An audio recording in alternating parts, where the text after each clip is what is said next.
Chapter 1, Lesson 4, on page 22 and 23, we're going to do the associative property today, number 27.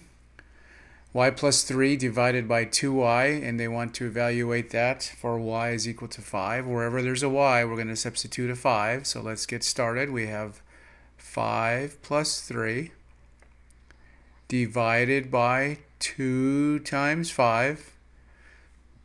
We're just substituting for wherever there's a y, we're going to put in that 5. So let's work on our numerator. 5 plus 3 is 8. And 2 times 5 is 10.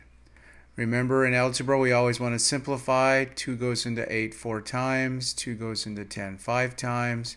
I think our final answer turns out to be 4/5.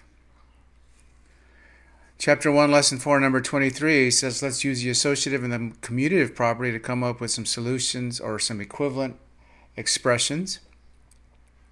Remember, we can commute, move things back and forth in addition and in multiplication, and we can associate things by moving the parentheses around in addition and multiplication.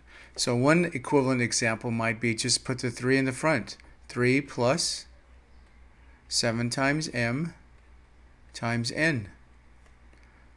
That would be one equivalent expression. We might get in the habit of writing that as 3 times 7 times m, and we can get rid of the second dot, so that would be times n. And we can even rewrite that as 3 plus 7 times m times n, or 3 plus 7mn.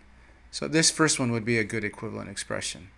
Another equivalent expression might be just to use a commutative property inside the parentheses and rewrite that first parentheses as m times 7 times n plus 3. Remember, all we did was we commuted these two. So this one would look like m times 7 times n plus 3, or 7mn plus 3. And if you notice, these two turn out to be exactly the same expression. So those first two would be two equivalent expressions. That's it for today. We'll see you all tomorrow.